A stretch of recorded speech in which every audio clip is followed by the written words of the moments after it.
My name is Margaret, and I am 65 years old. I never imagined that one day my own son would look me in the eye and tell me I was broke, useless, and a burden on his life. Yet there I was, sitting in a cold nursing home lounge, staring at the door that had just slammed shut behind him. My only child, Daniel, had abandoned me without so much as a backward glance. I still remember his words like a knife cutting into my heart. "Mom, you've got nothing left. No money, no house worth keeping, nothing. You'll be better off here. You're worthless to me now." Worthless. That word echoed in my mind like thunder in an empty valley. For 6 long months, I stayed in that home, eating bland food on plastic trays, watching the same television shows every evening, and wondering how life could change so suddenly. But then, just when I thought Daniel had erased me from his life completely, he appeared again. Only this time, he wasn't the arrogant son who dumped me there. He was desperate. His face was pale, his voice trembling, and his once sharp eyes were now filled with panic. He had discovered the truth. The money he thought he would inherit one day, the savings his father and I had worked our whole lives for, was gone. I had donated every last cent of it, not to him, but to a charity his ex-wife had started for children with disabilities. When he realized what I'd done, Daniel fell to his knees in front of me, begging like a lost child. The same son who told me I was worthless now whispered, "Mom, please, please tell me it isn't true. Tell me you didn't give it all away." And I just looked at him, silent, letting the weight of his betrayal hang heavy in the air. But how did it come to this? How did a mother who gave everything for her son end up here, watching him beg on the same cold floor where he once left her? That is the story I must tell you. And it begins long before that day at the nursing home. I grew up in a small town in Indiana, the daughter of a school teacher and a factory worker. We didn't have much, but what we had was love. That's the value I carried into my marriage with Henry, my late husband. Henry was a pharmacist, a hard-working man with a quiet smile and gentle hands. Together, we built a life, brick by brick, saving every dollar, investing carefully, and raising our only son, Daniel. From the moment Daniel was born, I poured every ounce of love I had into him. I stayed up late to help with his school projects, sewed costumes for his plays, and even worked part-time shifts at the library just so we could pay for his piano lessons. He had dreams of becoming something great. First a lawyer, then later a businessman. And I believed in him always. But Daniel wasn't satisfied with the ordinary. He wanted more, always more. More money, more recognition, more status. While Henry and I lived simply, Daniel wanted to live big. Expensive shoes, designer watches, luxury cars, things far beyond his reach. When Henry passed away 5 years ago, I thought grief would bring Daniel closer to me. Instead, it seemed to drive him further away. He became impatient, restless, and, worst of all, bitter. He saw me as nothing more than the gatekeeper to the wealth his father left behind. At first, he was polite about it. "Mom, maybe you should let me manage Dad's investments," he suggested one evening over dinner. I smiled, stirred my soup, and said gently, "Your father trusted me to handle things, sweetheart. I'll be careful." But polite requests turned into pressure. Pressure turned into arguments. And arguments turned into cold silence. I remember one evening when he showed up at my door, reeking of whiskey, his shirt untucked, his eyes bloodshot. "Mom," he slurred, "you don't need all this money. You're old. What do you need it for? I could do so much more with it." I tried to calm him, to explain that the money wasn't meant to be spent recklessly, but to provide security for me, for him, for any grandchildren who might come along. But Daniel wasn't listening. He stormed out that night, and I didn't hear from him for weeks. Then came the betrayal. One morning, he arrived with a smile too wide to be genuine and said he wanted to take me out for a drive. I thought maybe he had finally come around, that he wanted to spend time with me. Instead, he drove me straight to the nursing home, signed the papers, and told the staff I could no longer care for myself. I begged him, tears in my eyes, "Daniel, please don't do this. I'm not sick. I don't belong here." He avoided my gaze. "It's for the best, Mom. You can't live alone anymore.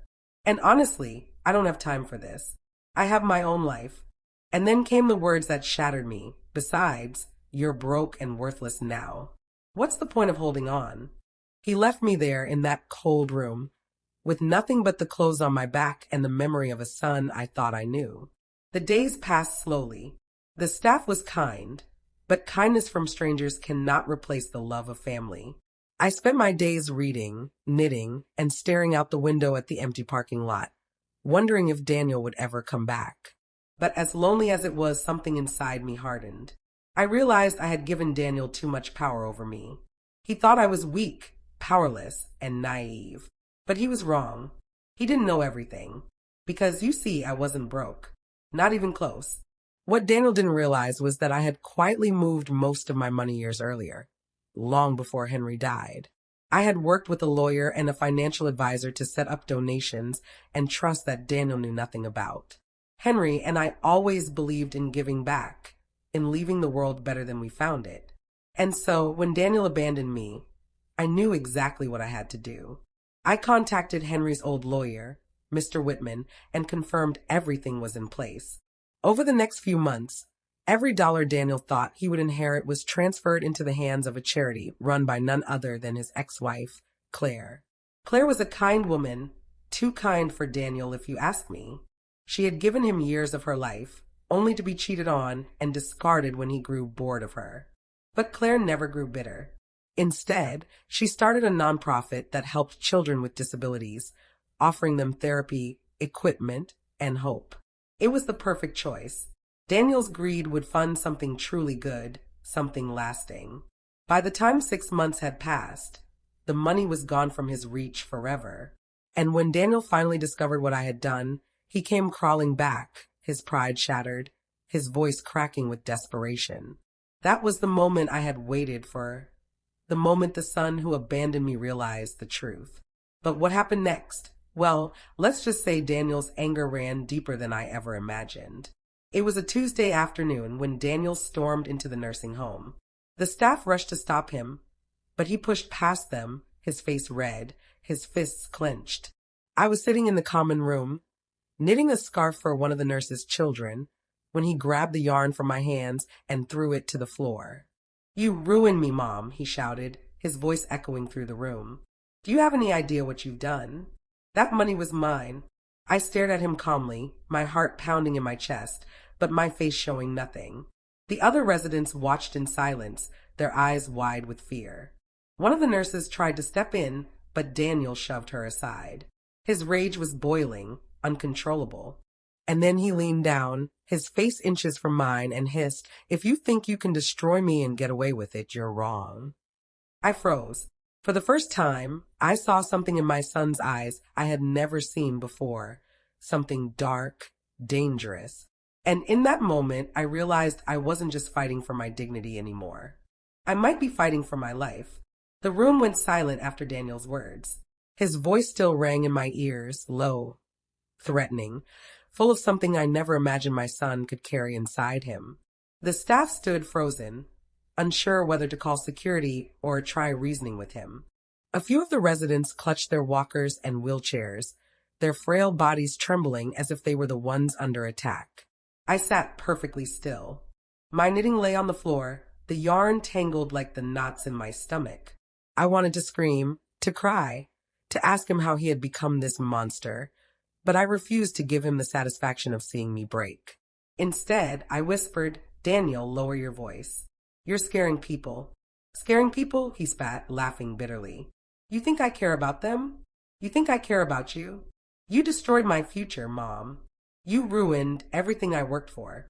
His words cut, but they also revealed the truth. Everything he worked for? No. That money had been Henry's and mine. Our life's work. Daniel had never lifted a finger for it, yet he believed he was entitled to it simply because of his last name. The head nurse, Mrs. Reynolds, finally stepped forward. She was a tall woman with silver hair pulled back tight and eyes sharper than a blade. "Sir," she said firmly, "if you don't leave right now, I'll be forced to call the police." For a second, I thought Daniel might hit her. His fist trembled, his jaw clenched so tight I could see the veins in his neck. But then, like a snake recoiling, he stepped back, adjusted his jacket, and sneered. This isn't over, he muttered, pointing a finger at me. You'll regret this, Mom. I promise you. And just like that, he stormed out, slamming the door so hard the windows rattled. When the room finally settled, Mrs. Reynolds put a hand on my shoulder. Are you all right, Margaret? I nodded, though my insides were shaking. I'm fine. Thank you for stepping in. She frowned. That young man, he's dangerous. Do you want me to file a report? For a moment, I considered it. Calling the police felt like drawing a line I wasn't ready to cross. Daniel was my son, no matter how cruel he had become. But then again, I remembered the look in his eyes, that darkness that made my skin crawl. Not yet, I said softly. I'll handle it. Mrs. Reynolds gave me a look that said she didn't believe me, but she let it go. Later that night, as the other residents drifted off to bed, I sat by my window, staring out at the empty parking lot. The nursing home was quiet, the kind of quiet that pressed heavy on your chest. I thought about Henry, what he would say if he saw Daniel now. He had always believed Daniel would grow into a good man, someone who would honor the values we raised him with. But Henry wasn't here, and the son we had raised seemed to have disappeared. The days after Daniel's outburst passed slowly. I tried to go about my routine, reading in the mornings, walking the hallways for exercise, chatting with a few of the other residents. I even finished the scarf I had started before Daniel threw my yarn to the floor. I gave it to little Emma, the 6-year-old daughter of one of the nurses. The way her face lit up reminded me why I had chosen Claire's charity. Children deserved better than what Daniel had become. Still, I couldn't shake the unease. I kept replaying his words, "If you think you can destroy me and get away with it, you're wrong." One evening, I received a letter slipped under my door.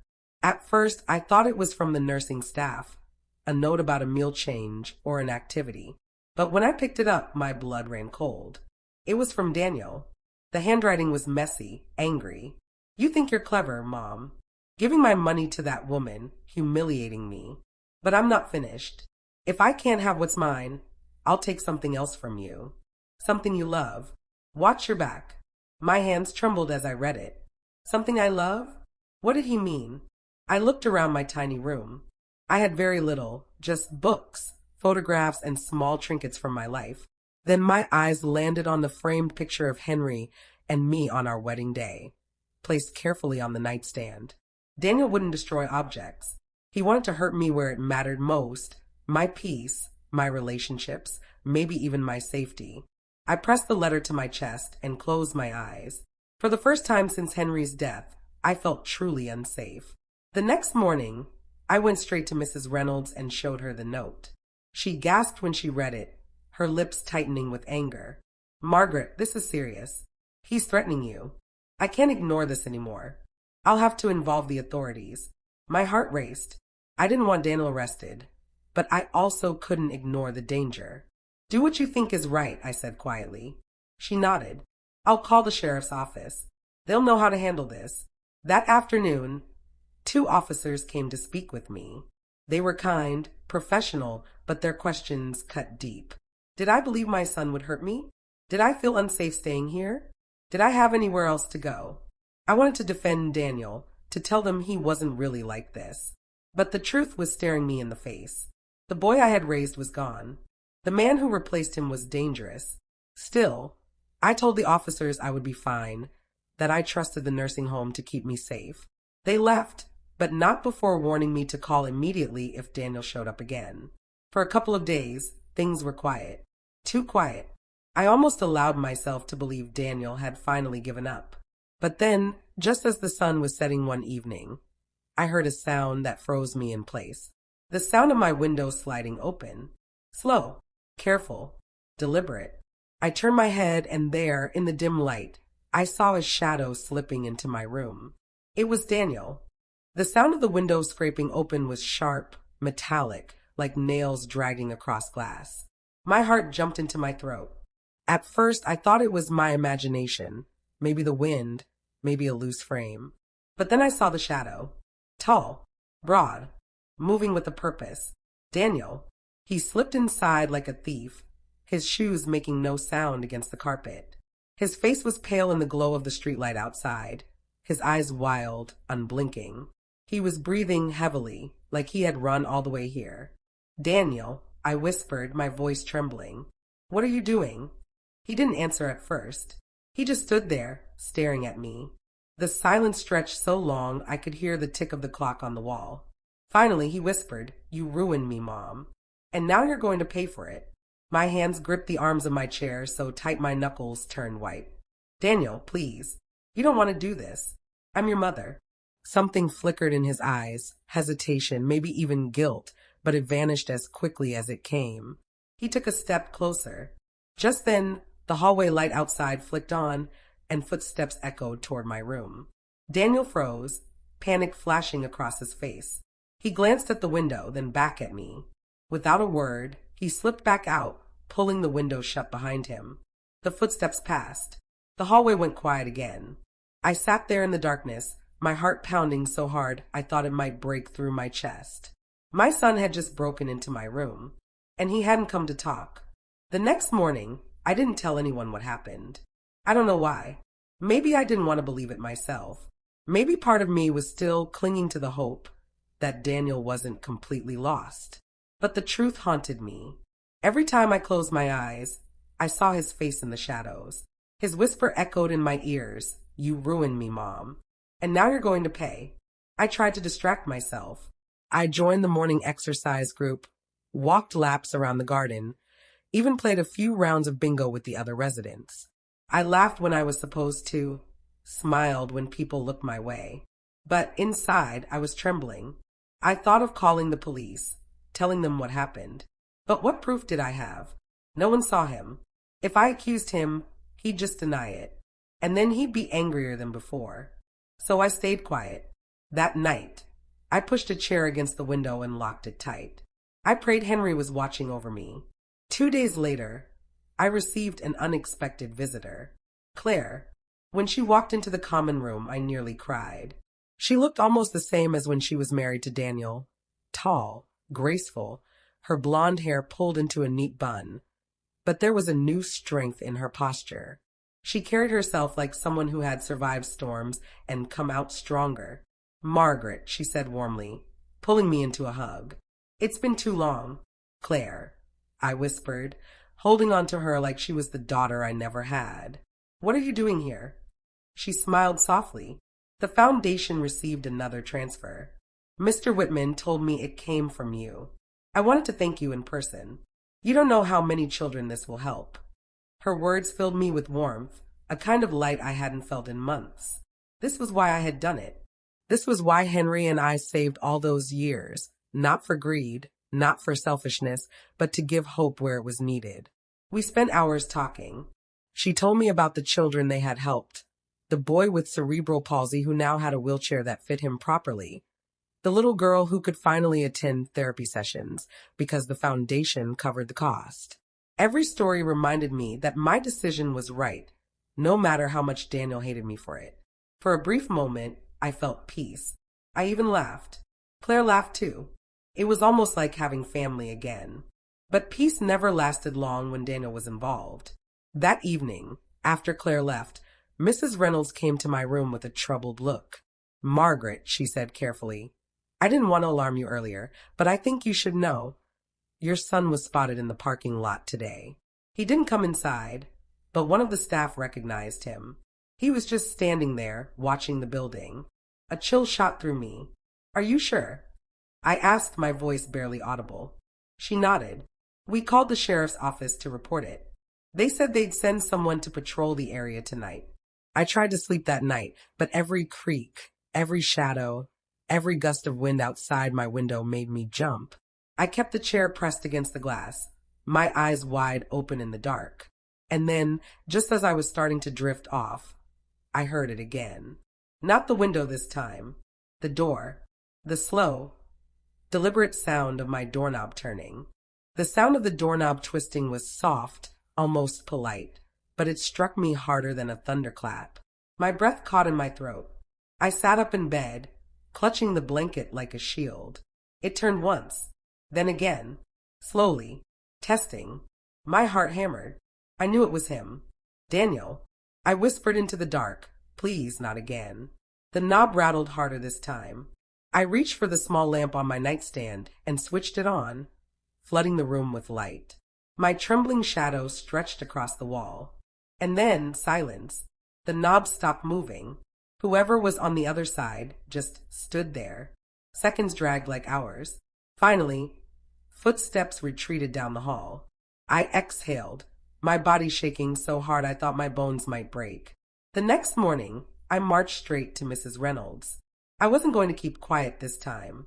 I told her about the doorknob, about the footsteps, about my fear.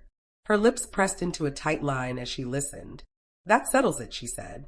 "We're moving you to a different room, one farther inside the building, away from the ground floor. And I'm requesting extra security." She kept her word. By afternoon, my belongings were carried to a new room on the second floor. The window overlooked the courtyard instead of the parking lot. The door had a new lock. I should have felt safe, but I didn't, because locks and windows can't stop someone who believes the world owes them everything. For a few days, life returned to something resembling normal. I read in the mornings, took short walks in the garden, and joined the residents for card games. Claire called me twice to check in, her voice a balm to my spirit. "Don't let him scare you," she said firmly. "He doesn't control you anymore." I wanted to believe that, and for brief moments I did. But then one evening, I overheard two nurses whispering outside my door. They thought I was asleep, but I heard every word. Yes, Daniel. He called again, asking questions. Wanted to know what time his mother eats dinner, who visits her, what security measures we have. I told him nothing, of course, but he won't stop. My blood turned to ice. He was circling me like a predator, watching, waiting. That night, I sat by my window and prayed. For Henry, for strength, for protection. I promised myself I wouldn't break. I had already survived the worst betrayal, being abandoned by my own son. I wouldn't let him destroy the last of my peace. The calm didn't last. 3 nights later, just after midnight, I woke to a sound that made my stomach drop. The fire alarm. The shrill, piercing wail ripped through the halls, jolting everyone from their sleep. Red lights flashed outside my door as staff shouted for residents to evacuate. I grabbed my robe, opened the door, and was met with chaos. People in wheelchairs being rushed toward the exits, nurses guiding confused residents, alarms blaring like sirens of doom. But through the chaos, I saw him. Daniel, standing at the end of the hall, watching me. He wasn't panicked like the others. He wasn't running for safety. He was calm, too calm, and in his hand, I swore I saw something small and metallic like a lighter. Our eyes locked, and then he disappeared into the crowd. The fire alarm shrieked like a banshee, red lights pulsing down the hallway, nurses shouting over the panic. I shuffled forward with the others, clutching my robe tight around me, my heart pounding so hard I thought it might burst. The smell of smoke hit my nose, faint but sharp. Something was burning. Everyone outside. Quickly, a young nurse cried, pushing a wheelchair with one hand and guiding an elderly man with the other. But my eyes weren't on the flames. They were on the end of the hall, where I'd seen Daniel. He stood there for only a moment, calm, unhurried, like a man watching a movie instead of a fire. And in his hand, glinting in the flashing lights, I thought I saw it again, a lighter. Then he was gone, swallowed by the crowd, vanishing through the side exit. My legs trembled as I followed the stream of residents out into the night air. We gathered in the courtyard, wrapped in blankets the staff handed out. Some people coughed, others cried. I sat on the bench, clutching my knees, scanning the shadows for Daniel, but he was nowhere to be seen. The fire department arrived minutes later. Their hoses blasted water into the kitchen wing, where the smoke was thickest. After what felt like hours, the alarm finally stopped. The building still smelled like burned plastic and grease. A fire chief approached Mrs. Reynolds, who was trying to keep everyone calm. I edged closer, straining to hear. "It looks like the fire started in the kitchen," the chief said. "Someone left paper towels too close to the stove. Could have been an accident, could have been carelessness. We'll investigate." Mrs. Reynolds frowned, but the kitchen was closed at that hour. No one should have been in there. My chest tightened. I wanted to scream. It was Daniel. I saw him, but fear sealed my lips shut. If I accused him without proof, he'd only grow bolder. Instead, I sat in silence, shivering under the blanket, wondering just how far my own son was willing to go. By morning, order was mostly restored. The kitchen was closed for repairs, so breakfast came from boxes, cereal, milk cartons, cold fruit. The residents grumbled, but I hardly noticed. My appetite was gone. Mrs. Reynolds called me into her office. She shut the door and leaned forward, her voice low. "Margaret, I need to ask you something, and I need you to be honest. Did you see your son here last night?" The question made my stomach lurch. I opened my mouth, closed it again, then whispered, "Yes. I saw him." Her eyes darkened. "Did you see what he was doing?" I hesitated. If I said fire, they'd call the police immediately. And maybe they should. But part of me, the mother in me, still wanted to believe Daniel wasn't capable of that. That maybe I was wrong. Maybe the lighter in his hand was my imagination. "I saw him standing in the hallway," I finally said, "watching, and then he left." Mrs. Reynolds sighed, rubbing her temples. "That boy is dangerous. I'll be contacting the sheriff again. Margaret, you need to understand your safety is at risk." I nodded, but inside I felt torn in two. How do you turn your own child over to the police? How do you protect yourself from the same person you once cradled in your arms? For the next 2 days, things were calm. Too calm. I didn't see Daniel, didn't hear from him. I almost convinced myself he'd given up. Maybe the fire was a scare tactic, nothing more. Maybe he realized he'd gone too far. I even laughed during bingo that evening, winning a little bag of candy. For a few precious hours, I felt like a normal grandmother again. But peace in my life never stayed. That night, just before bed, I checked the small drawer by my nightstand where I kept Henry's watch, a simple silver timepiece he'd worn every day of our marriage. It was my most treasured possession, the last piece of him I had. The drawer was empty. My heart stopped. I tore through the drawer, the nightstand, the dresser, nothing.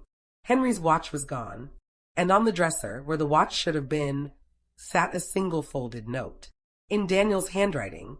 "This is just the beginning." My hand shook as I held the note. The words were written in Daniel's messy scrawl, the same handwriting I'd once praised when he was a little boy learning cursive. "This is just the beginning." The watch, the one thing of Henry's I couldn't bear to part with, was gone. My chest tightened as if someone had taken Henry away from me all over again. I pressed my palm to the drawer, fighting back tears. For a moment, I just stood there, the room spinning around me. Daniel hadn't just stolen money or threatened me. He had reached into the one sacred space of my life, the memory of my husband, and violated it. I whispered into the empty room, "Why? Daniel? Why are you doing this to me?" But the walls had no answers.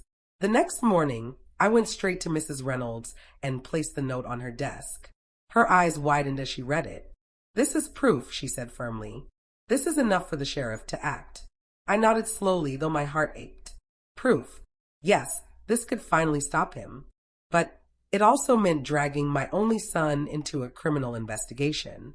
"Margaret," Mrs. Reynolds said gently, "I know this is painful, but he's escalating. It started with words, then the window, then the fire, and now this. If we don't stop him, I'm afraid of what comes next." Her words were true. I knew it. Still, my throat tightened. I felt like I was choosing between survival and motherhood. Later that afternoon, 2 deputies arrived. They spoke with Mrs. Reynolds, then questioned me carefully. I showed them the note, explained about the missing watch. They took everything seriously.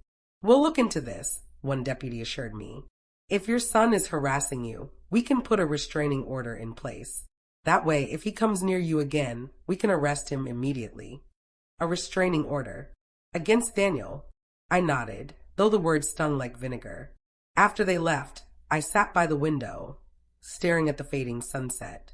I thought about Henry, what he would tell me if he were here. Henry always believed in fairness, in standing up for what was right, even when it was hard.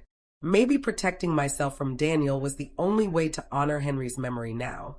For 2 days, the building was quieter. Deputies patrolled outside at night, and Mrs. Reynolds arranged for an extra security guard during the evenings. I started to breathe a little easier, though a constant knot of fear still lived in my chest. Claire visited again, bringing me flowers this time. We sat together in the courtyard, sipping lemonade.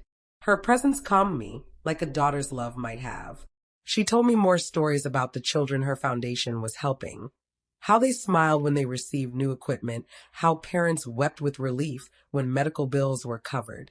I smiled through tears, knowing Henry's money was making a real difference. "Margaret," Claire said softly, touching my hand, "don't let Daniel's bitterness overshadow what you've done. You've changed lives. That's your legacy, not his greed." Her words gave me strength.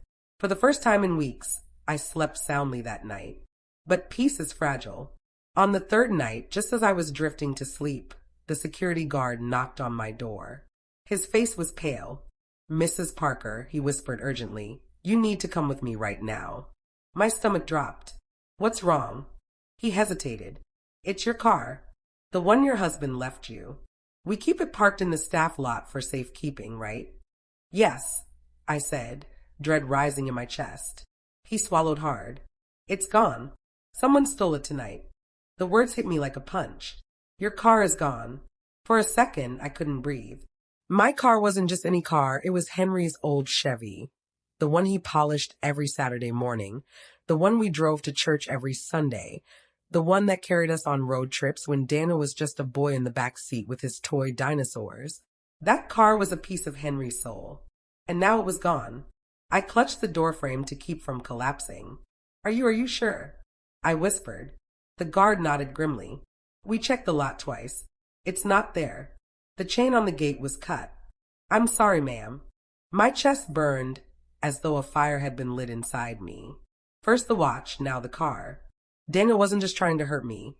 He was erasing Henry piece by piece, taking away every memory we built together. The sheriff's deputies came within the hour. They took my statement again, their notepads filling with scribbles of everything Daniel had done. I could see the look in their eyes, the way their jaws tightened. They were running out of patience. "This is no longer just harassment," one deputy said firmly. "This is theft. We're issuing a warrant. If we find him with that vehicle, he'll be arrested on the spot." The word arrested echoed in my ears. I nodded, but my stomach twisted. Arresting my son. It felt like betrayal. But hadn't he already betrayed me 100 times over? Mrs. Reynolds placed a comforting hand on my shoulder. "You're doing the right thing, Margaret. He needs to be stopped before he does something worse." Worse. The thought chilled me. What could be worse than burning the building, stealing Henry's things, breaking into my room at night? But then I remembered the look in Daniel's eyes that night at the nursing home. The wild, unhinged fury. Yes, he could do worse. Much worse. For the next 2 days, I lived in a haze. Deputies patrolled constantly, and the staff kept me close, never letting me walk the halls alone. I felt like a prisoner in my own home, but at least I was safe.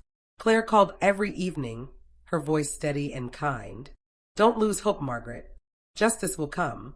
I wanted to believe her. At night, though, I lay awake, staring at the ceiling, listening for footsteps that never came. Daniel had gone silent, and that silence was louder than any of his threats. On the third night, just as I was finally drifting into uneasy sleep, the phone on my nightstand rang. The sound made me jolt upright, my heart racing. No one called at this hour. I picked up the receiver with trembling hands. "Hello," I whispered. For a moment, there was only silence. Then a voice I knew too well spoke, low and sharp. "Mom." It was Daniel. I froze, clutching the phone so tightly my fingers ached. "I told you this wasn't over," he hissed. "The car was just the start. Next time, it won't be something you own. Next time, it'll be someone you love." And then the line went dead. My hands were still shaking when I set the phone down. His words echoed in my ears like the hiss of a rattlesnake. "Next time, it'll be someone you love." Someone I love. I didn't have much family left, just Daniel. But love wasn't limited to blood. There was Claire, who had been nothing but kind. There were the staff at the home, people who had cared for me when my own son abandoned me. My heart raced as my mind darted from one face to another, imagining what Daniel might do. I called Mrs. Reynolds immediately, and within minutes, she and the security guard were at my door. My voice trembled as I told them about the call. Mrs. Reynolds's jaw tightened with determination. "That's it," she said. "We're not waiting anymore. I'm calling the sheriff right now." The deputies returned quickly. They traced the call. It had come from a payphone on the edge of town. By the time they got there, Daniel was gone. One deputy, Officer Green, crouched beside me, his voice calm but serious. "Mrs. Parker, this is beyond harassment now. It's a direct threat. We'll assign an officer to watch this place around the clock. And I strongly suggest you don't go anywhere alone until we catch him." I nodded, though my chest felt tight with guilt. My son, the boy I'd raised, the boy I once tucked in with bedtime stories, was now considered dangerous enough to warrant round-the-clock police protection. When the deputies left, I sat by my window again, watching the headlights of patrol cars glide past. The home no longer felt like a sanctuary. It felt like a fortress under siege. The next morning, Claire visited. I hesitated to tell her at first. I didn't want to drag her into this mess. But when she saw the fear in my eyes, she pressed me gently until the words spilled out. She grew pale as I repeated Daniel's threat. Then, to my surprise, she didn't shrink back. Instead, she reached across the table and gripped my hand. "Margaret, I'm not afraid of him," she said firmly. "You've done too much good to let him scare you into silence. If he thinks he can frighten me or the children at the foundation, he's wrong. We'll protect each other." Her strength gave me a moment of peace, like the sun breaking through storm clouds. For a little while, we sat together, sipping tea and talking about the children she worked with. Her stories reminded me of the reasons I'd chosen to give my fortune to her cause in the first place. Love, compassion, kindness. Things Daniel had long forgotten. That night, I almost allowed myself to relax. The halls were quiet. The guard at the door nodded reassuringly as I passed. My room was warm and safe. I read from one of Henry's old books until my eyelids grew heavy. But just as I turned out the lamp, a noise made my blood run cold. A faint tapping at the window.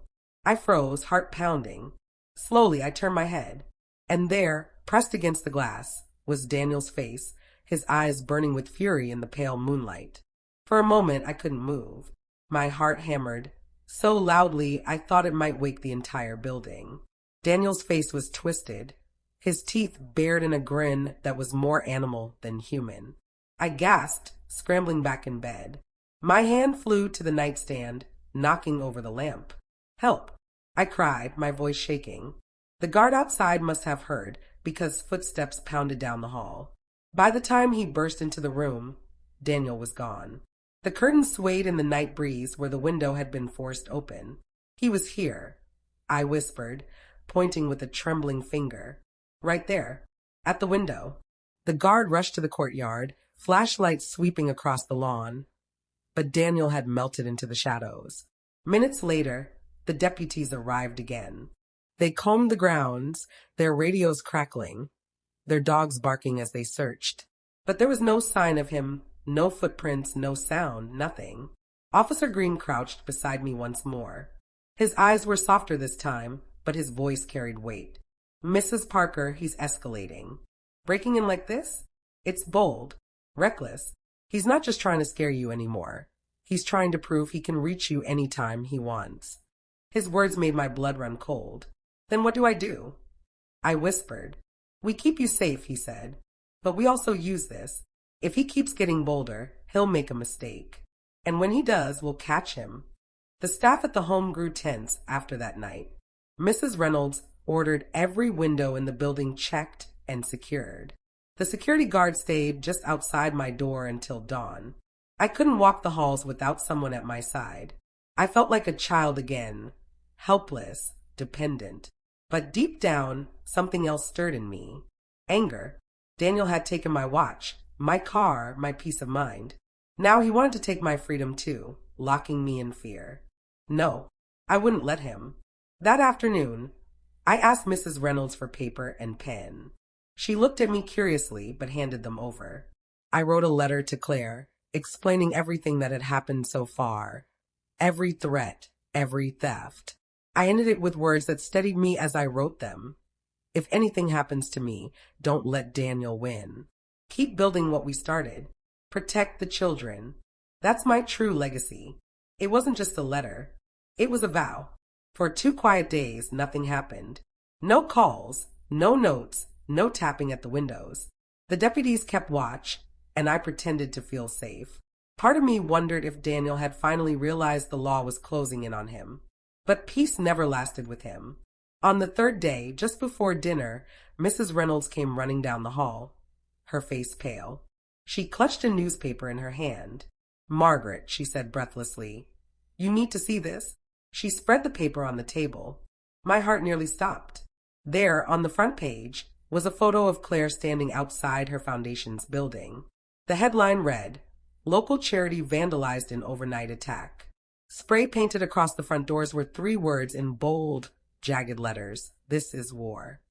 My hands shook as I stared at the newspaper.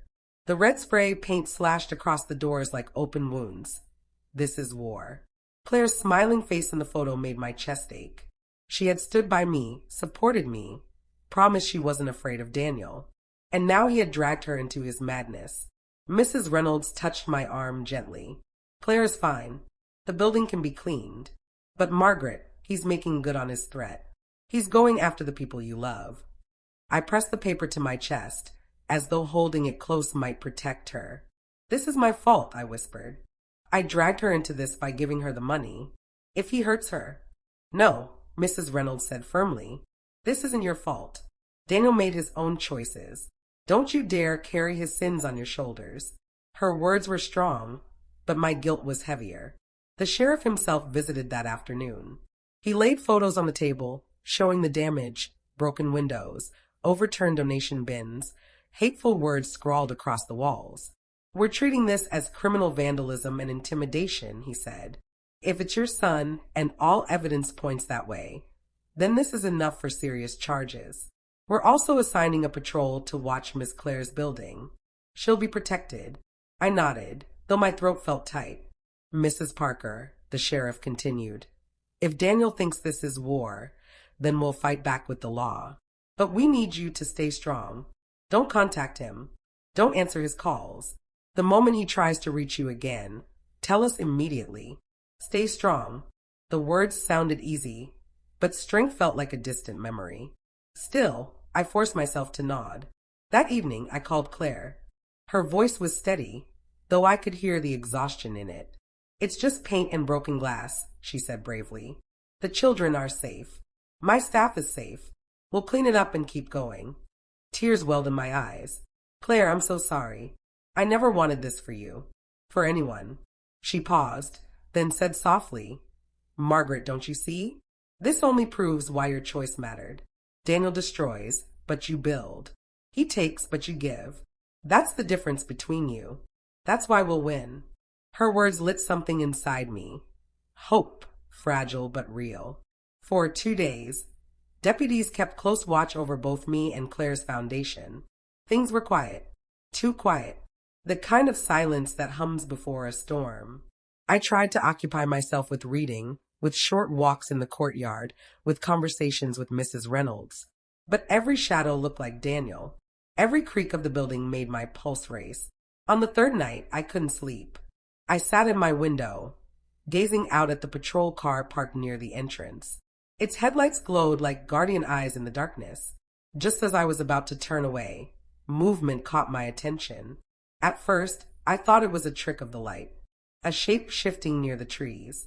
But then the figure stepped into the open, tall, hunched, carrying something heavy in his arms. My blood turned to ice. Even from a distance, I recognized him. Daniel. And what he carried made my scream catch in my throat. It was a gasoline can. The night air of Dallas wrapped around me like a heavy shroud, thick with sirens and flashing red and blue lights. I stood there on the front lawn, my slippers damp with dew, watching as the ambulance doors slammed shut on Maria and Emily. My heart ached with a pain I couldn't name, part grief, part fury, part a hollow ache that only betrayal can leave behind. Kyle's body was gone, zipped into a black bag like he had never been a living, breathing man. but his shadow still lingered, poisoning everything he had touched. Officer Daniels was still at my side, his jaw tight, his eyes darting between me and the squad car where evidence had been collected. His words repeated in my mind like an echo I couldn't escape. There's another family member involved. And they were supposed to be here tonight. I turned to him slowly, my voice raw. What did you just say? Daniels looked me straight in the eye. Mrs. Johnson, Kyle wasn't acting alone. Emily wasn't the only one feeding him information. We found bank papers, communication logs, even voice recordings. He was working with someone else close to you, someone who knows about your fortune. My stomach twisted violently. My knees almost buckled, but I forced myself to stand tall. Who? He hesitated. We don't know yet, but we have clues. Enough to start piecing things together. Neighbors were still gathered, whispering from their yards. I could feel their eyes on me. The widow with the money, the mother with the broken family. I clenched my robe tighter around me, wishing I could disappear. Daniels guided me toward the porch steps, away from the crowd. Listen, he said quietly, what happened tonight wasn't random. They knew your accounts had been frozen. They knew about the transfers. And that kind of knowledge doesn't just come from rumor, it comes from inside. My pulse hammered in my ears. Inside my family. He nodded grimly. That's what it looks like. I wanted to scream, to collapse, to deny it all. But deep inside, I knew. Families don't shatter all at once. They crack slowly, splinter by splinter, until one night it all comes crashing down. Emily had been bold, arrogant in her betrayal. But if there was another, someone quieter, someone still lurking in the dark. I wrapped my arms around myself as a chill ran through me. Do you know who? Daniels opened a folder, flipping through hastily collected evidence. Bank statements with forged signatures, emails printed on paper, wire transfer forms. My eye snagged on one familiar name scribbled in the corner of a document, and my heart froze. It wasn't Emily's handwriting. It wasn't Kyle's. It was someone else's. Someone I had trusted. I swallowed hard, my voice a rasp. This can't be real. Daniels looked at me, his expression softening for the first time that night. I'm sorry, ma'am. I know this is hard, but we need your cooperation if we're going to stop this before it goes further. The ambulance sirens faded into the distance, carrying away both my betrayers and my loyal housekeeper. The house behind me still smelled of smoke and blood. And here I stood, 65 years old, stripped of illusions. I had thought betrayal had already found me. I had thought Kyle and Emily were the worst it could get. But now I knew. Someone else was out there, plotting, waiting, and closer than I had ever imagined. The hours crawled by after the chaos. The police secured my house, photographing every corner, bagging every scrap of evidence. The rug where Maria had bled was rolled up and carried away. My furniture sat crooked from the struggle. My home, once warm and safe, was now a crime scene. I sat at the kitchen table, my hands clasped tightly together, staring at the spot where Maria's towel still lay stained with her blood. Daniels came in, his voice lower now. The hospital called. Maria is in surgery. They say she has a chance, but it's touch and go. I nodded, my throat too tight to speak. And your daughter, he added carefully, is stable for now. But she'll need monitoring.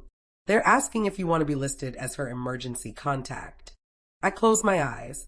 Emily, the daughter who had called me a burden, who had stolen from me, who had plotted to take everything I had left.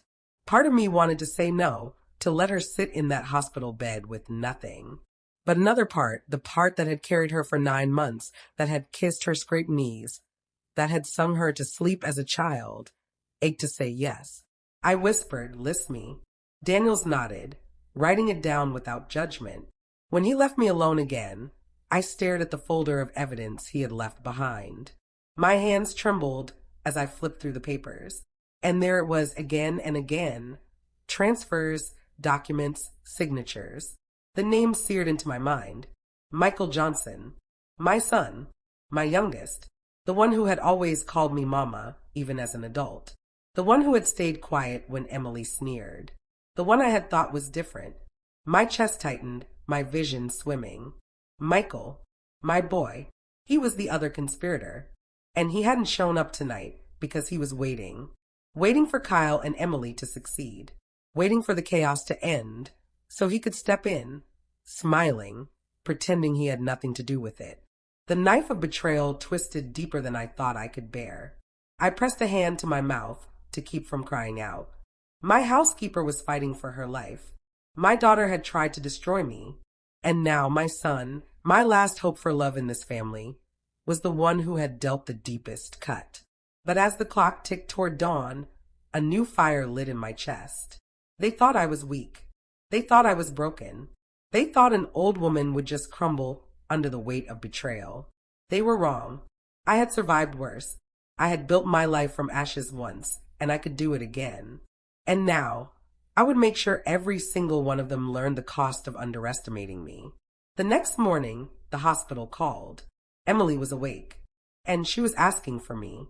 When Mrs. Reynolds told me the words, the air seemed to leave the room. Daniel made bail. He's out.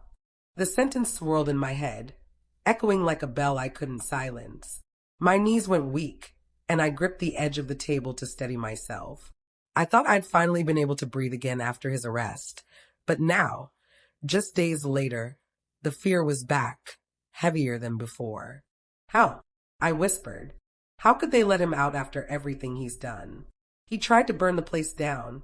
Mrs. Reynolds looked just as troubled, though she tried to keep her tone steady. It's the system, Margaret. Bail isn't freedom. It's just a temporary release until trial. The sheriff promised me the conditions are strict. He's not allowed within 500 feet of this building, or of you. If he violates that, they'll throw him back in jail. Her words did little to calm me. Rules hadn't stopped Daniel before. Paper couldn't hold back his anger. The rest of the day passed in a fog. My meals sat untouched. I couldn't focus on the words of my book, couldn't enjoy the flowers Claire had left in a vase on my dresser.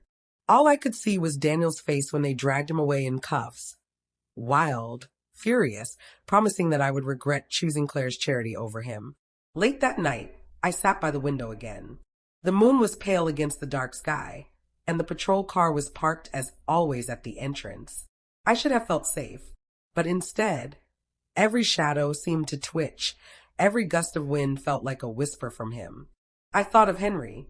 If he were alive, he'd tell me to hold my ground, to be strong, to fight with the tools I had, patience, kindness, and determination. But Henry wasn't here. It was just me, and I was tired. So very tired. The next morning, the sheriff himself came by to explain the bail conditions. He sat across from me, hat in his hands, his voice calm but firm. Mrs. Parker, I understand your fear, but I want to assure you we're watching him closely. If he so much as steps near you, we'll know. You're not alone in this. I studied his weathered face, searching for reassurance. He meant well, but he didn't know Daniel like I did. He didn't know the determination that burned in my son once he'd set his mind on something, good or bad. Sheriff, I said softly, you don't understand. He's not just angry. He's desperate. Desperation makes people reckless. The sheriff sighed, rubbing his temple. I do understand, ma'am. I've seen it before. That's why we'll be doubling patrols. But I need you to do something for me, too. Don't let him bait you. Don't talk to him if he calls or shows up. Call us first every time. Promise me that. I hesitated, then nodded. I promise. But deep down, I wasn't sure if I could keep that promise. If Daniel showed up, if he begged me face to face, could I really turn my back completely? Claire visited that afternoon, her expression tight with worry. She embraced me the moment she walked in. I heard, she said softly. The bail. I nodded against her shoulder, too weary to speak. She pulled back, looking into my eyes. Margaret, listen to me. You did nothing wrong. You gave to love, not greed. If Daniel can't see that, then he has to face the consequences. But don't carry his choices like a burden. They aren't yours. Tears filled my eyes. Claire, he's still my son. No matter what he's done, that doesn't stop hurting. I know, she said, squeezing my hand. But sometimes loving someone means letting them face their own demons. You can't fight his battles for him anymore. Her words rang true, but they cut deep. A mother's heart doesn't stop fighting, even when it should. That evening, Mrs. Reynolds suggested I join the other residents in the lounge for a movie. It'll take your mind off things, she said kindly. Reluctantly, I agreed. The lounge was full of chatter and the buttery smell of popcorn. For a little while, I allowed myself to sink into the comfort of company. The laughter of the others reminded me of simpler times, when my worries were smaller and my heart lighter. I even laughed once or twice, though the sound felt strange in my throat. By the time I returned to my room, I almost felt normal again. The fear had dulled, replaced by the soft haze of exhaustion. I changed into my nightgown, brushed my hair, and slipped into bed. Sleep was just beginning to pull me under when the phone rang. My heart leapt into my throat. Slowly, I picked it up, praying it was Mrs. Reynolds or one of the deputies. But the voice on the other end shattered that hope. "Mom," Daniel whispered, his tone soft, almost gentle this time. "You know I didn't mean for it to go this far. They're twisting everything, making me look like a monster. But you know me. You know I'm not like that. Don't you?" My mouth went dry. "Daniel," I whispered, "you broke into my room. You tried to burn this place down. You threatened Claire." Silence hung for a beat. Then his voice hardened. "I only did those things because you left me no choice. You gave my inheritance to her.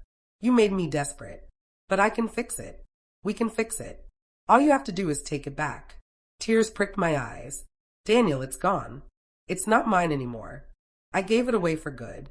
Please." His voice dropped lower, almost a growl. "Then maybe I need to take something from you. Something you can't give back." The line went dead. I sat frozen, the receiver slipping from my hand, the dial tone buzzing in my ear. His words echoed like thunder in my skull.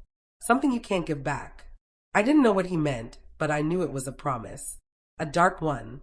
The sound of the dial tone buzzed in my ear long after Daniel's voice had gone. I sat frozen, the phone heavy in my hand, my chest rising and falling like I'd run a mile. "Something you can't give back."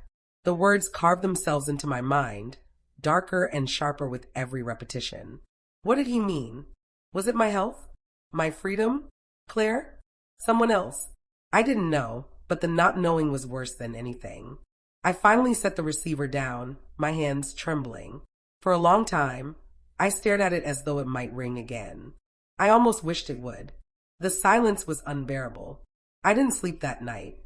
Every creak of the building made me sit upright. Every shadow beyond the curtains made me hold my breath. When dawn finally broke, I was still in the chair by the window, my eyes red and gritty from tears I didn't even remember crying. Mrs. Reynolds noticed immediately when she stopped by in the morning. "Margaret, you look exhausted. What happened?" I hesitated, but then the truth spilled out. The late night call, Daniel's soft words that had turned into a growl, his final threat. Her face paled. She set the breakfast tray down carefully, her hands stiff. "We're calling the sheriff right now." Within an hour, 2 deputies arrived. They took my statement again, scribbling furiously in their notebooks. Officer Green's jaw was set, his eyes narrowed. "This is a direct threat," he said firmly. "We'll get a recording device on your phone. If he calls again, we'll have proof. Combined with his bail violation, that'll be enough to lock him back up immediately." "And keep him there?" I asked softly. Green hesitated. "We'll do everything in our power. But you know the system. Sometimes it works slower than we want. That's why you need to be careful. Extra careful. Don't be alone if you can help it. We'll increase patrols." His words were meant to reassure me, but they only deepened the hollow ache in my chest. Protection felt fragile, like paper shields against a storm. Claire came by that afternoon. I didn't want to tell her about the call. Didn't want to add more weight to her shoulders, but Mrs. Reynolds thought she should know. When I repeated Daniel's words, Claire's lips pressed into a thin line. She looked down for a long time, then finally met my eyes. "Margaret, you know he's targeting you because you're strong," she said quietly. "He thinks if he breaks you, he wins. But you haven't broken, and you won't." Her confidence touched me, but I shook my head. "Claire, he doesn't care if he hurts me. He's willing to go after others. I can't let him ruin the good you're building." She leaned forward, gripping my hands. "Listen to me. He can't touch what we've built. Even if he smashed every window of the foundation, Even if he shouted his anger from the rooftops, it wouldn't erase what's already been done. The children, the families, the lives changed. That's real. That lasts. And that's because of you. Her words washed over me like sunlight breaking through storm clouds. For the first time since the call, I felt a sliver of hope. The next 2 days were strangely quiet. Too quiet. The deputies stayed close, and the staff watched me like hawks. No phone calls came, no notes, no tapping on the glass. Part of me wondered if Daniel had finally given up, or if he was waiting, planning something worse. On the third night, I sat with a group of residents in the lounge, playing cards. Laughter filled the room. For a little while, I almost forgot the danger. I almost felt like a normal grandmother, passing time with friends. But the illusion shattered when the fire alarm blared. The shrill wail cut through the air, sending everyone into a panic. Lights flashed red, residents cried out, staff rushed to usher people toward the exits. My heart pounded as I stood, gripping the arm of a neighbor. "Stay calm," Mrs. Reynolds shouted over the noise. It could just be a drill. But when the smoke curled beneath the lounge doors, I knew it wasn't. Chaos erupted. The deputies on duty moved fast, clearing hallways, directing residents. I coughed, covering my mouth with my sleeve as the acrid smoke stung my eyes. Through the haze, I saw Officer Green rushing toward the back exit. He pushed open the door, and there, in the alley beyond, stood Daniel. For a moment, time stopped. Daniel's silhouette glowed in the light of the flames behind him. His eyes locked on mine across the distance, and I saw something terrifying. Not just anger, not just desperation, but satisfaction. He raised one hand slowly, and in it glinted a familiar object, Henry's watch. Then, with deliberate cruelty, he hurled it into the flames. "No!" I screamed, my voice breaking. The deputies surged forward, but Daniel slipped into the shadows, gone before they could catch him. The fire was contained quickly, thanks to the sprinklers and the swift work of the firefighters. No one was hurt, though the lounge was badly damaged. Still, the sight of blackened walls and smoldering furniture seared itself into my mind. That night, as I sat wrapped in a blanket in Mrs. Reynolds' office, I felt the weight of Daniel's message settle over me. He wasn't just threatening anymore. He was proving a point. He could take from me whenever he wanted things, memories, safety. And now he had taken the last physical piece of Henry the First had left.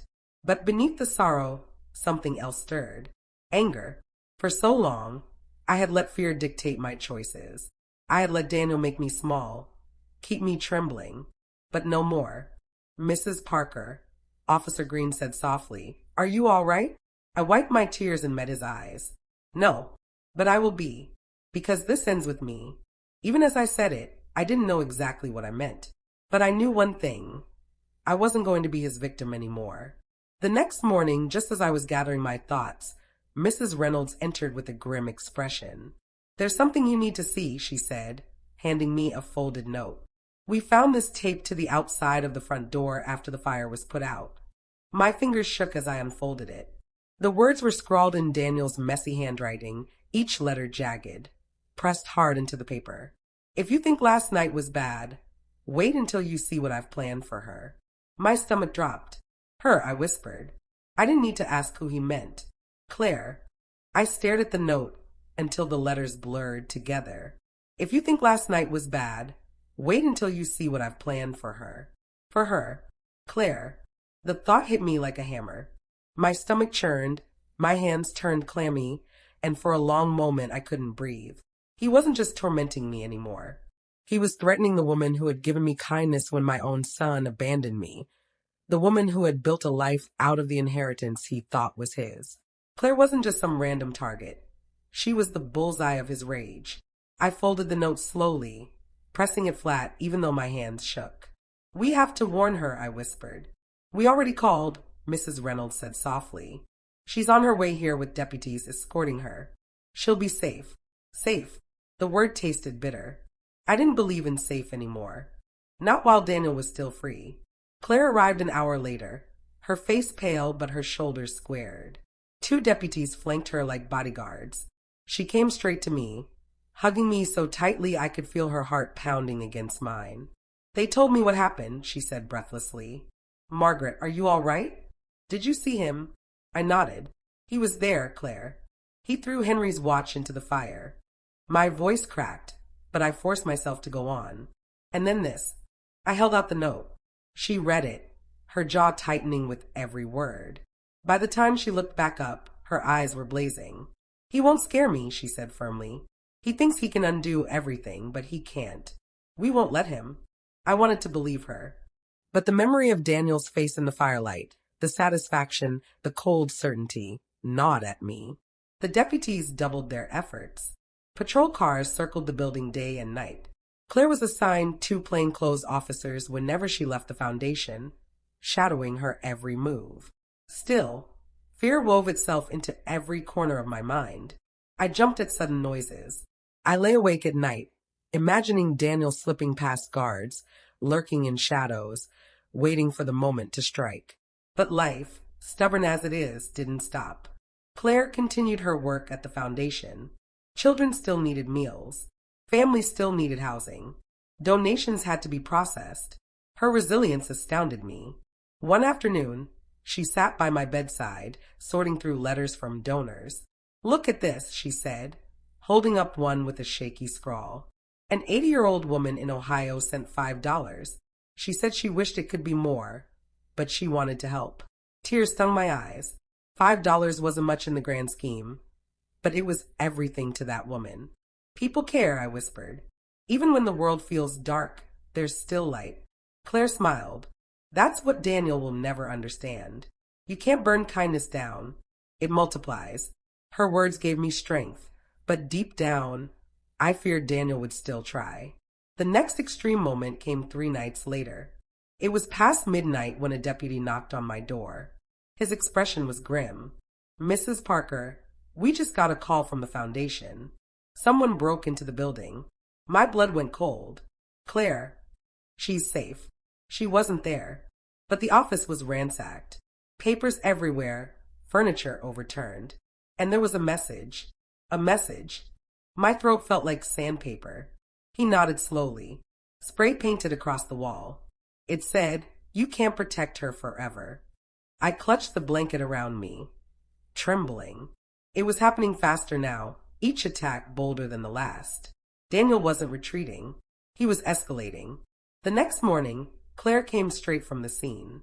Her clothes smelled faintly of paint and dust. She tried to put on a brave face, but I saw the cracks.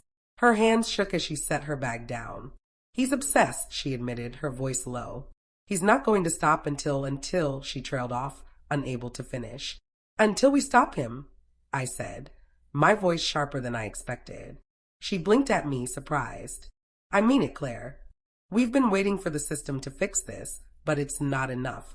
He keeps slipping through, and every time he gets closer. What are you saying, Margaret? I took a deep breath. I'm saying we need to set a trap. Something that forces him to show himself, where the deputies can't just chase shadows. He needs to be caught in the act. Claire stared at me, her eyes wide. You're talking about baiting him. Yes. My voice didn't waver. And who else is he most desperate to reach, if not me? The idea unsettled everyone. The sheriff's office argued it was too risky, that Daniel was too unpredictable. Claire flat out refused at first. I won't let you put yourself in danger for me, she snapped. But I held her hand and looked her straight in the eyes. He's not just after me anymore, Claire. He's after you. If we don't end this, you'll never have peace. And neither will I. In the end, they relented. Plans were drawn. Wires, hidden cameras, undercover officers. It felt surreal, like something out of a crime show.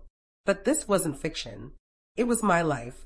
For days, I lived with a strange mix of dread and resolve. The nursing home felt like a stage set, every corner wired with surveillance. I moved as if nothing was different, reading by the window, knitting, walking the halls. But in the back of my mind, I knew. Any day now, Daniel would come.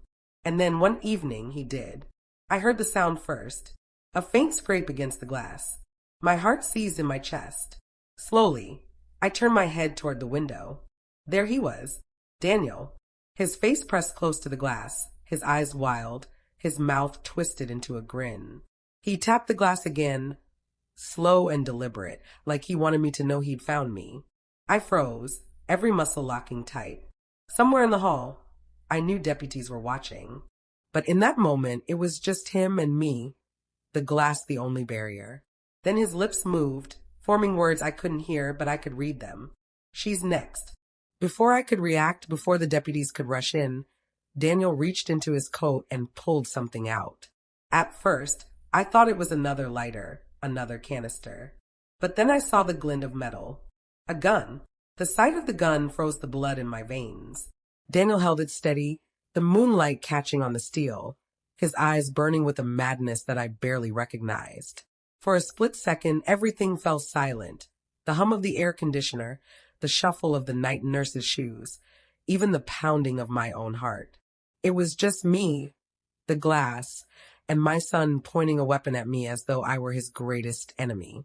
Daniel, I whispered, my voice trembling but firm enough to cut the air. He tapped the gun against the glass. Tap, tap, tap, like a cruel lullaby. His lips moved again, slow and deliberate. She's next. Behind the scenes, I knew deputies were watching. Every inch of this caught on camera, every movement feeding into the trap we'd so carefully laid. But right then, in that fragile space between life and death, I felt utterly alone. Then came the shouts. Drop the weapon. Hands in the air. Red and blue lights flared against the walls as deputies swarmed the side of the building, their guns drawn, their boots pounding the pavement. Daniel didn't move. His grin widened, his eyes flicked toward me, and for a moment I saw something terrifying. He wanted them to shoot. He wanted to go out in flames, dragging me down with him. No, I screamed, pressing my palms against the glass. Daniel, stop. Don't do this. But he only laughed. A wild, broken laugh that echoed through the night. The deputies closed in, circling him, their voices louder, sharper. Put it down, Daniel. Don't make this worse. For the first time, I saw his hand shake. Just slightly, but enough to reveal a crack in the armor. He looked from one deputy to another, then back at me. You took everything from me, he shouted, his voice muffled through the glass but raw with fury. The money, the respect, even Henry's watch. And you gave it to her. Claire. Always Claire. That charity doesn't belong to you. I built that legacy. Me. His voice broke on the last word, rising into something between a scream and a sob. I pressed closer to the window, tears streaming down my face. Daniel, listen to me. I never wanted to hurt you. But you did this to yourself. You let greed poison you. That inheritance wasn't yours to waste. It was meant for good. For people who needed it. For children who had nothing. Shut up, he roared, raising the gun higher. The deputies tensed, their fingers tightening on their triggers. But instead of aiming at them, Daniel turned the gun back toward the glass, toward me. My breath hitched. Time slowed. I could see every detail. The sweat glistening on his forehead, the twitch of his jaw, the madness in his eyes. Mom, he screamed. If I can't have it, then neither can you. He pulled the trigger. The explosion of sound shattered the night. Glass cracked, splintering outward, but the bullet didn't penetrate fully. Reinforced panels had been installed as part of the trap. Deputies surged forward, tackling Daniel to the ground in a tangle of limbs. The gun clattered away, spinning across the pavement. I stumbled back, clutching my chest, my knees weak. He'd tried. He'd really tried to kill me. Through the broken shards of glass, I saw them pinning him down, his face pressed to the concrete, his voice hoarse as he screamed obscenities. I'll come back. You can't stop me. She's dead. You hear me? She's dead. But the cuffs clicked shut. The fight drained from him like water from a cracked glass. And just like that, it was over. The aftermath blurred together. Deputies flooding the halls. Paramedics checking my blood pressure, staff murmuring in shock. Claire arrived, breathless and terrified, wrapping me in her arms like she'd never let go. He's gone, she whispered fiercely. They'll keep him this time. They have to. And they did. The evidence was overwhelming. The gun, the attempted arson, the threats, the recordings.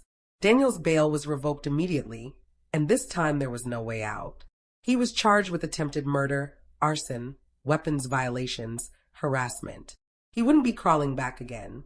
Not from prison. But freedom came with a strange weight. For weeks afterward, I woke in the middle of the night, expecting to see his face at the window. Loud noises made me jump. Sometimes I even caught myself reaching for the phone, half expecting his voice on the other end. Claire understood. She sat with me, patient and quiet, never pressing, just there. The children at the foundation sent me drawings of hearts and flowers, their crayons bright and hopeful. "Thank you, Grandma Margaret," they wrote in shaky letters. "We love you." Slowly, the fear ebbed. Slowly, the shadows lifted. One afternoon, months later, I visited the foundation for the first time since the fire. Claire walked me through the bright halls, walls decorated with artwork from children who had once lived in shelters, now laughing and learning. "This is what you built," she said softly, resting a hand on my arm. I looked around, my chest swelling with something I hadn't felt in years, pride. Not the hollow pride of money or possessions, but the deep, quiet pride of knowing I had chosen kindness when I could have chosen bitterness. Daniel had tried to break me, but in the end, he had only strengthened the truth. Wealth means nothing unless it's used to lift others. I stopped in front of a mural painted by the children. Bright suns, smiling faces, hands of every color holding one another. Tears filled my eyes. "Henry would have loved this," I whispered. Claire squeezed my hand. "So do we." I still think of Daniel sometimes. Of the boy he once was, chasing butterflies in the yard, falling asleep in my lap after a long day of play. Somewhere along the way, that boy was lost, swallowed by greed and anger.